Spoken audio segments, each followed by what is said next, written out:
What if death isn't an ending, but a return?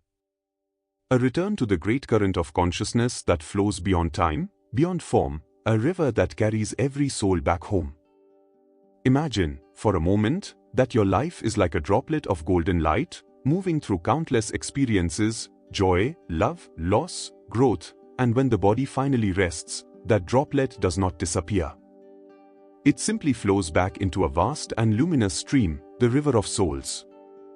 In the stillness of that moment, when breath fades and silence surrounds, something within you awakens, not to darkness, but to light. You begin to sense a gentle pull, a flow, as if the universe itself is guiding you home. What if this is what we call death, not a fall into nothingness, but a merging into everything? Paramahansa Yogananda often reminded us that we are not our bodies, not even our minds, but immortal currents of divine energy. He said, the soul is a wave on the ocean of spirit. And when the wave's journey is complete, it returns to the ocean, not lost, not broken, but fulfilled. Every heartbeat, every act of kindness, every prayer, all of it adds ripples to that cosmic river, flowing endlessly through the universe. So when we ask, where does our energy go after death? Perhaps the answer is simple and profound: it goes where it has always belonged, back to the source, back to the river of souls. Today, dear seeker, let us travel beyond fear and into understanding, to see death not as a shadow, but as a continuation of divine movement, the most peaceful return to the eternal current of spirit that has carried us since the beginning of time. To understand where our energy goes after death, we must first remember who we truly are. Paramahansa Yogananda said, "You are not a body, you are a soul, made in the image of spirit." The body is only a garment, worn for a time, and the soul is the light wearing it. Think of yourself as a droplet of golden water from an infinite ocean, the ocean of consciousness. You, the drop, are made of the same essence as the ocean itself. You contain within you the vibration of eternity. When a drop separates from the sea, it begins its journey, floating through clouds, falling as rain, resting in rivers, touching soil, and nourishing life. In the same way, your soul takes on different forms, lifetimes, and experiences. Each life is an adventure of awareness, a chance to express divine qualities, love, courage, kindness, and wisdom.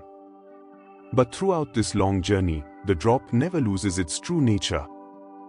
No matter how many forms it takes, it is always water, always spirit in motion. This is the great truth Yogananda revealed, that the soul may forget its origin for a while, but deep within, it always remembers the ocean it came from. When we live only as the body, we fear death, but when we awaken as the soul, death becomes a homecoming. You are the traveler and the destination. You are the wave that rises, dances, and returns to the same sea. Every joy, every sorrow, every lesson adds depth to your awareness. So before we ask where your energy goes after death, pause and feel this truth: your energy is divine, and it has never left the source. You are, and have always been, a part of the infinite ocean of spirit. At the moment of death, something extraordinary happens, something both subtle and sacred. The body, which has served as your instrument for this lifetime, begins to rest. The breath slows, the senses withdraw, and yet, you, the real you, do not fade. You awaken. As the physical body returns to the elements of earth, water, air, and fire, your consciousness shifts its home from the material world to a realm made of light, the astral world. Paramahansa Yogananda described this transition as the soul slipping out of its heavy outer garment into one woven of luminous energy. In his writings, he said that the soul travels through a radiant tunnel, guided by the magnetic pull of its own vibration. Those who lived with love and peace are naturally drawn to brighter realms, while those burdened by fear or sorrow find themselves in gentler planes where divine healing begins. There is no punishment, only reflection, rest, and renewal. In that higher dimension, communication happens through thought, movement through intention. Time flows differently there. You may see familiar souls, teachers, or loved ones who come to greet you, not as dream figures, but as living presences made of light. The body of energy you wear there is young, radiant, and free of pain. It is called the astral form, the true body of the soul. So what really happens at death is not an ending, but a change of frequency, a shift from dense matter to pure vibration. The soul simply moves from one plane of existence to another, just as a musician might change the note but not the song. You continue, dear seeker, not as dust, but as light, flowing forward in the great rhythm of eternity.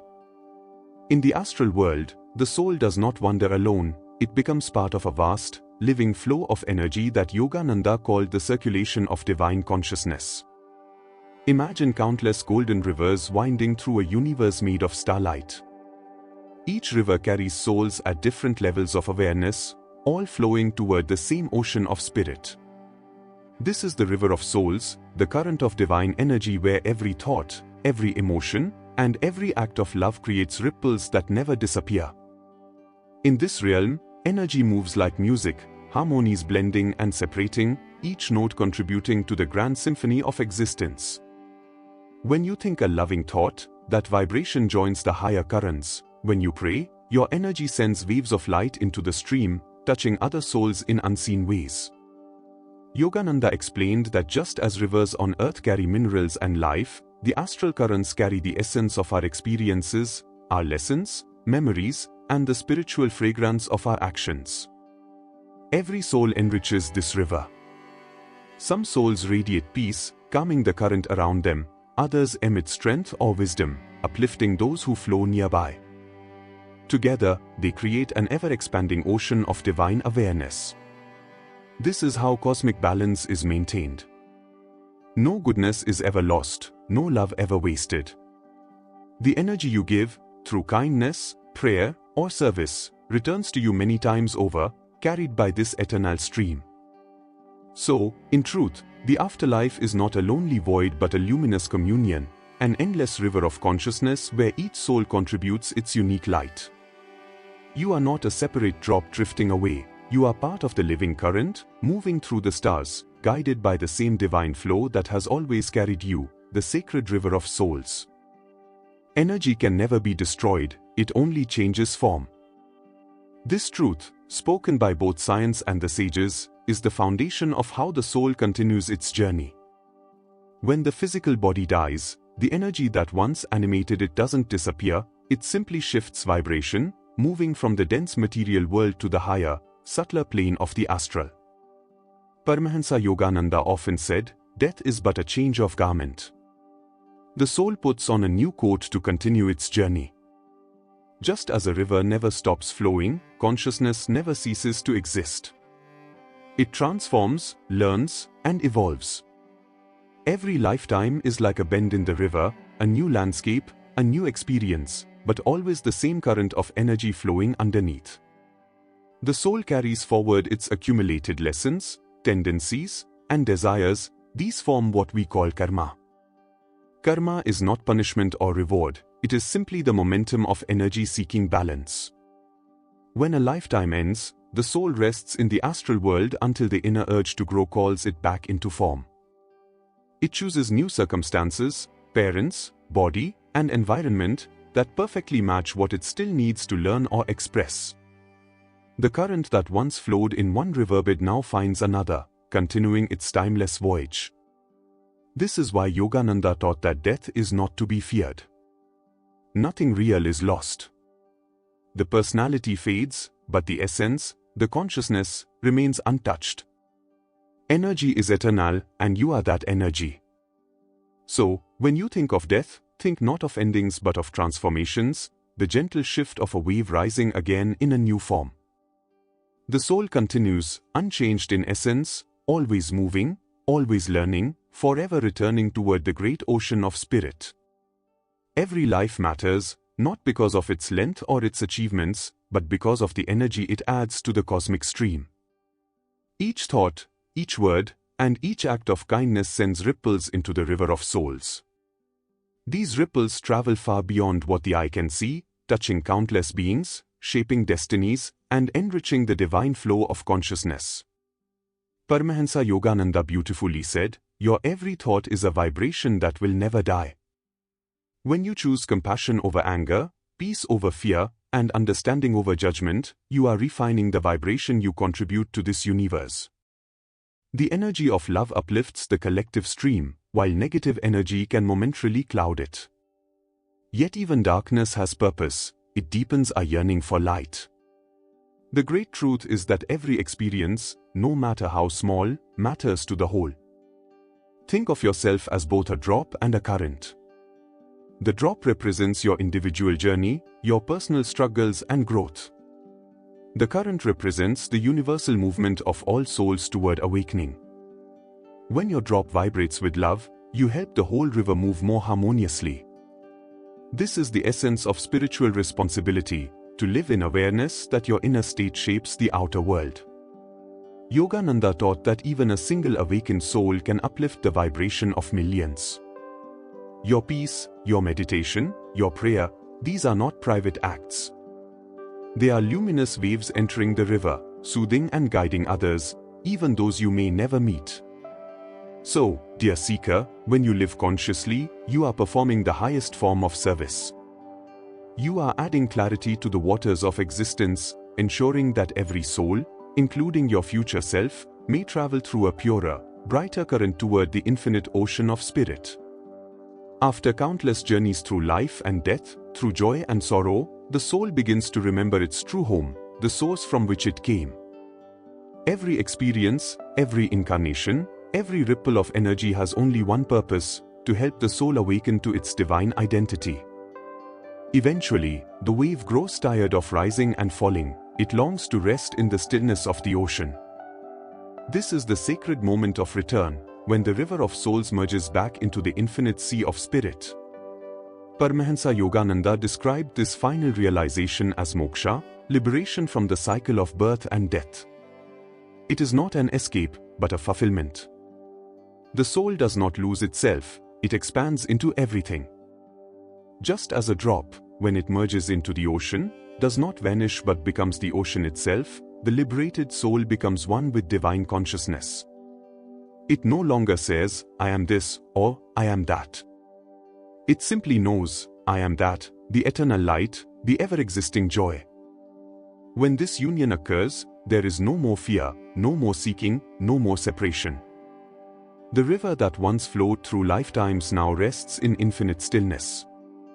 Its energy is pure awareness, its sound is silence, its motion is peace. Yogananda said, "The soul never dies, it merely changes form until it realizes itself as spirit." In that realization, all illusions dissolve. The seeker becomes the sought. The traveler discovers that the destination was never somewhere else, it was always within. So, dear seeker, remember this truth: you are already part of that ocean. The river of souls is not outside you, it flows through you, within every heartbeat, every breath. One day, when your journey is complete, you will not disappear. You will simply awaken, as the light itself. So, dear seeker, when you think of death, do not see it as darkness. See it as light returning to light. Every soul you have loved, every being that has ever touched your heart, none are truly gone. They continue to flow, radiant and free, in the great river of souls. Just as a river never loses its water, the universe never loses a soul. Every energy, every vibration, every memory continues, transformed, purified, and embraced by the infinite. The next time you gaze at the stars, remember, you are looking at the very energy that once breathed through you and will breathe again. Life and death are not opposites, they are two movements of the same current, endlessly flowing toward the divine. Yogananda reminded us that we are immortal children of light, temporarily dreaming human dreams. You, too, are part of that eternal dream, luminous, timeless, and loved beyond measure. If this message has touched your heart, take a moment to pause, to breathe in stillness and feel that river flowing within you. Let this truth comfort you: nothing real can ever be lost. We all meet again in the flow of spirit. And now, dear soul, I invite you to share your light with others. Write in the comments what this journey through the river of souls awakened within you, or simply type Jai Gurudev to offer your vibration of gratitude to the divine. Your words become ripples of energy that touch more hearts than you can imagine. If there's a topic you'd like us to explore next, perhaps a mystery of karma, love, or awakening, share your idea below. Together, we'll continue this journey of the soul, one revelation at a time. Until then, stay blessed, stay luminous. Jai Gurudev.